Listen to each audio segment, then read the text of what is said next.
Okay, so now that we have done the optional missions that we were, well, not optional, but done the chapters, we can actually move on with the story properly. Before we do that, we are going to do a bit more upgrading as best we can. Just because we can get some decent weapons, kind of, right about now. We have loads of money, so... Also, we have lots of gnome coppers. So, making use of them now is a reasonably good idea. Bloody hell, I have a lot of gnome coppers. Whew. Definitely upgrading, Zael stuff. Now, pretty much at this point in time, there are certain, eventually each character will have their own kind of armor set. Some of them already have that armor set, like Lowell's outfit isn't going to change. Basically, what I will be doing is that the outfits will correspond to the artwork of the characters. So, it's slightly more correct.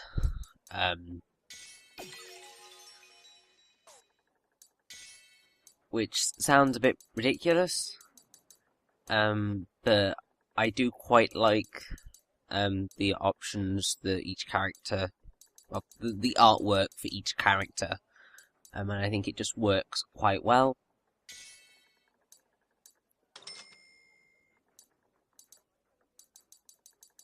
Now, this is what I mean by you can get a lot of weapons that you will never use, that you can just sell for money, and get loads of dosh. That sounds rather ridiculous that I'm just like, yeah, loads of dosh. But you get what I mean. If you just sell the weapons you pick up, then you just kind of are able to just get away with so much. Come again. Okay, will do. Maybe, maybe not. We'll see. Zael will get more armor eventually. Don't worry. But yeah, that's something that happens with the hunter armor, is that you get this kind of feather thing at the back, which is quite a cool design. I have to say, it still kind of surprises me that Dagran has that, the hunter armor, because, I mean, those shorts are really, really small.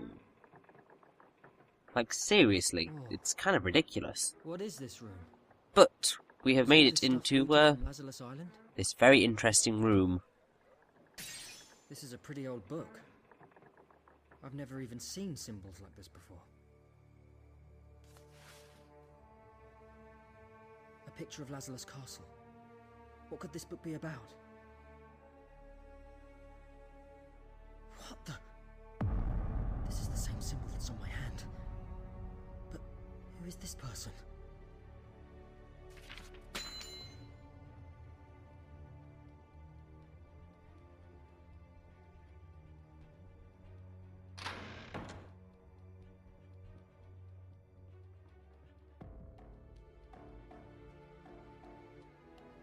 Zael, what are you doing? This book, it came from the castle.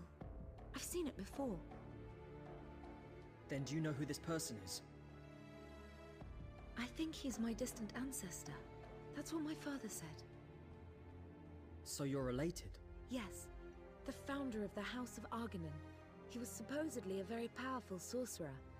The legends say that he borrowed the power of a god to create the Lazulis cannon, and that he used it to banish the Gurak, putting an end to the suffering they caused.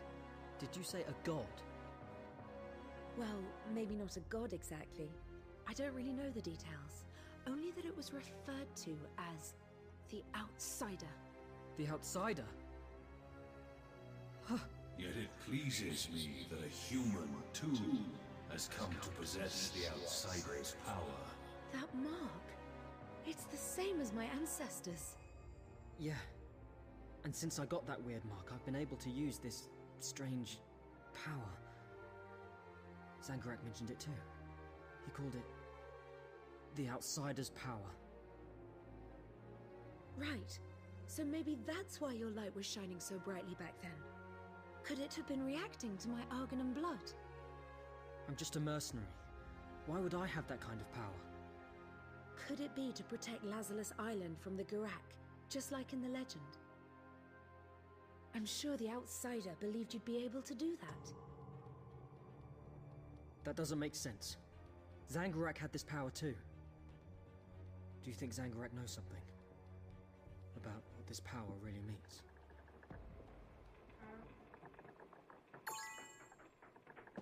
I would assume so. I mean,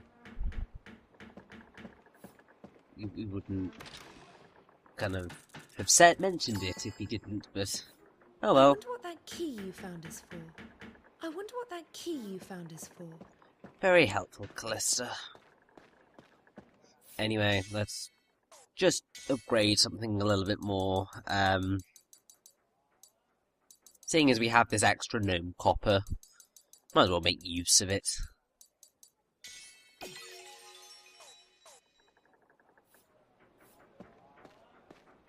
Now, basically what we want to do with this key is to go into the captain's chambers. And the game is going to want us to locate a Now, where was it? cabinet. However, there is a summon circle in here that you may want to utilize to level people up a little bit. Very easy to just murder everything. None of these enemies should be a threat. At least not really. But ooh, vertical slice. I like that one. Basically, what the vertical slice allows you to do is to run up walls and then perform a gale attack from there. It can be used for some bit of extra damage, I believe. But other than that, it just looks very fancy. Now, I don't know whether I'm going to make use of it in here. It's going to be maybe about 3 more of these battles, which I kind of partially apologise for leaving in, but not really. I mean, at the minute we are getting kind of already very minimal experience from them, so at this point in time I am technically over-leveled. Because basically, kind of that's how you are meant to tell about whether you are right level, is how much experience the enemies give you. If it's like this, then they're really not giving you a lot. And you can just move on.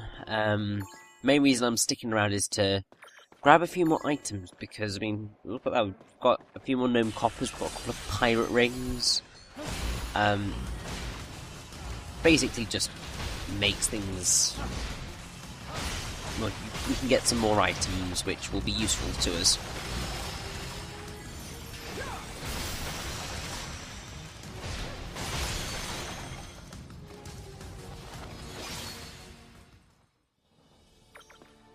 Also, Callista will be reasonably close to where we are right now, so I think that's mainly what I was going for. Get her up to like level 18. Callista was my main worry, because everybody else has fought with us through the past 2 dungeons.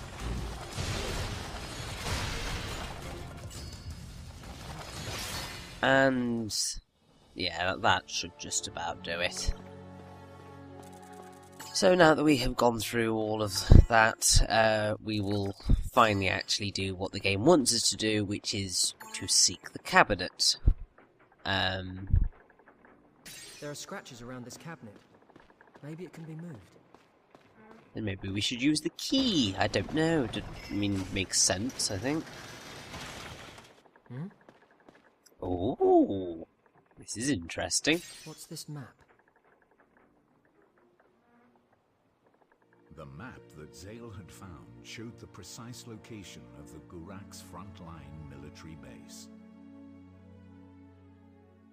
It's hard to believe that they managed to secretly gather so many warships this close to Lazulis Island.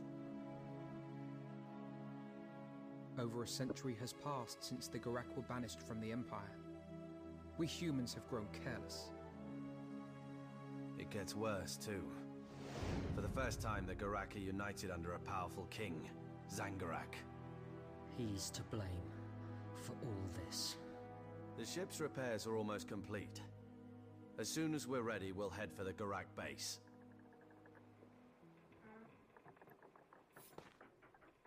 So now we get to have a little Into an talk enemy with base. people. It's like we're brave knights out of a fairy tale. Sorry, Mirania, I didn't mean to bump into Do you you. think we'll be okay, infiltrating the Gurak base all on our own? I wonder what kind of food the Gurak like to eat. It's always with the food, Mirania. You ready? Sure am. 4 of us will infiltrate the base. Myself, Zael, Yurick and Lisa. Mirania, you stand by to take action if anything happens to us. I want my healer, Understood. damn you. I will pray that my assistance is not called for. I like having my healer. God, you meanie. Following the map's directions, the group set sail for the Gurak base. All of them treasured these last moments of calm in the face of the inevitable struggle to come. As the evening sun lingered upon the horizon, it cast a deep, fiery glow across the seas and skies ahead. Like an infant's cradle, gently rocking from side to side upon the calm ocean waves, the ship sailed smoothly onwards towards its destination, its course straight and true.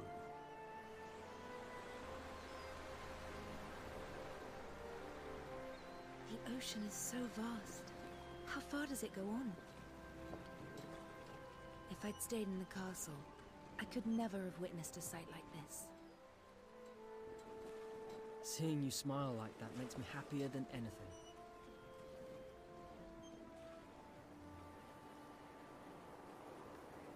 Tell me, what made you decide to become a mercenary? Well, back when I was still a kid, just after my village had been burned down. That was when I met Dagran. The two of us got by for a while on our own, but one day Dagran said, "We can't go on like this forever. We have to show the world what we can do and make a proper life for ourselves." As it turned out though, the mercenary life wasn't much better. We have to become real knights. But if you do become a knight, you'll be stuck inside the castle the whole time. You won't be able to see sights like this anymore.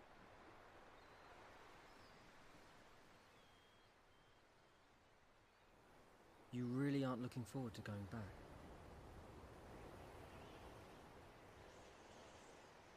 No. But I don't want to cause any trouble for you or your friends either. I have to be strong too. I wish there was something I could do. It's all right. You've done more than enough already.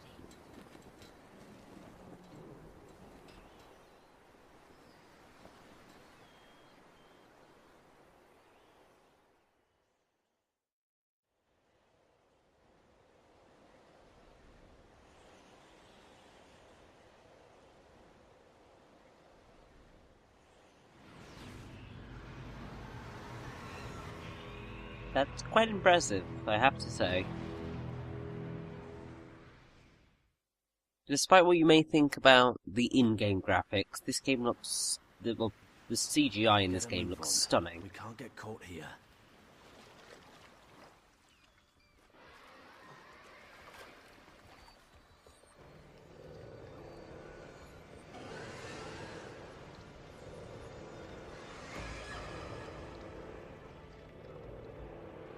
Dive.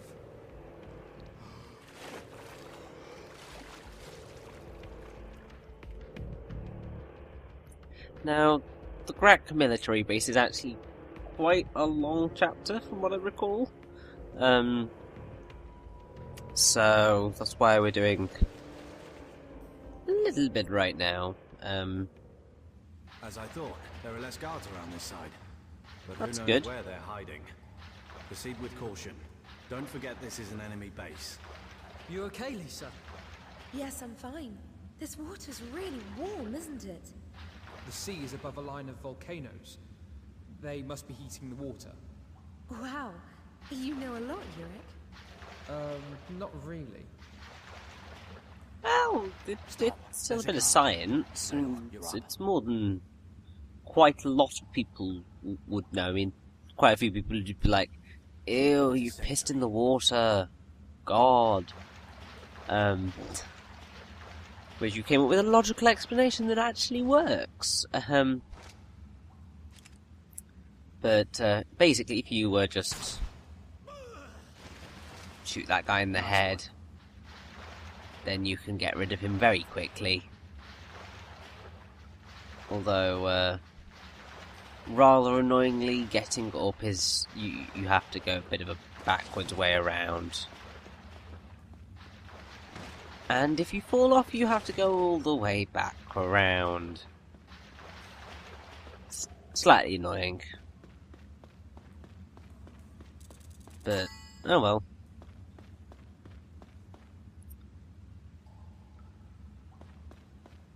Now, I'm loving the Sephiroth sword, which is essentially what we've got on us right now. Now, I don't quite know what's through that crack, but there's a crack there. It stinks. The hell is that smell? Huh? What's up with you two? Zael, can't you smell anything? Now, that right there is kind of I would assume, a bit of a joke. Hold it. About the fact that Zael is the player character. Head on. In that kind of the player can never smell Guards asleep. what happens in the game, so kind of characters have to say Take out that there's a smell. First. The ogres will be easier without their commander. Indeed they will. Just use an arrow rather than a wizard slayer. Just for the sake of making it easier. But that counts as being alone. That's excellent. This thing's great. So they're making that smell. You couldn't figure that one out? But yeah, Zael really does kind of fit the blank slate, can't smell, generally reasonably courageous hero archetype. And the fact that he has no sense of smell is some way to kind of winking at that fact. I think it might have been brought up earlier, but that bit is a bit more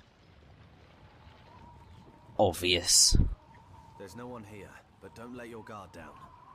This looks like their living quarters.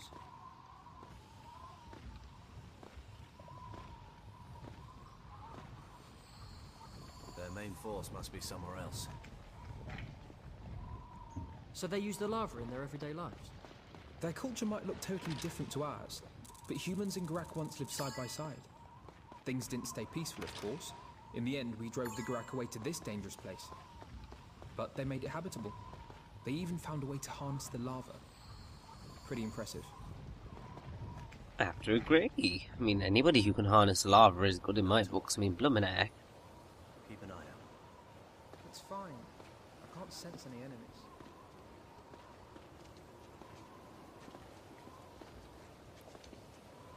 Wow. The whole island is their base. Thought I saw something move on the other cliff. Of course. We came in from the harbour. Their headquarters must be over there. Not good. Everybody hide.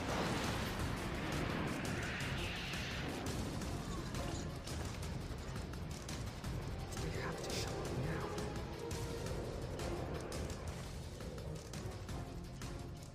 now. Now, depending on what you do here, depends on how you kind of tackle something a little bit later in the dungeon.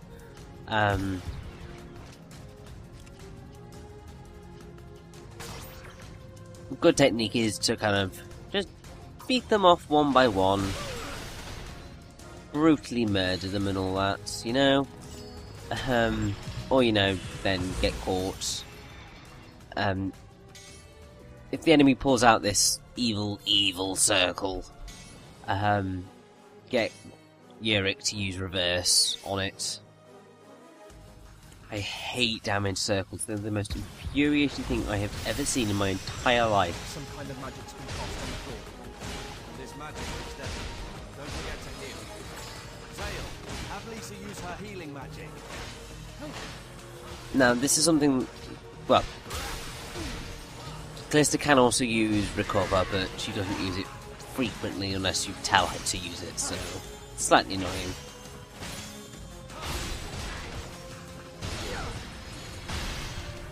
Take that! Oh yeah. I think that went rather well. Anyway, let us move on. We've got an awfully long way to go.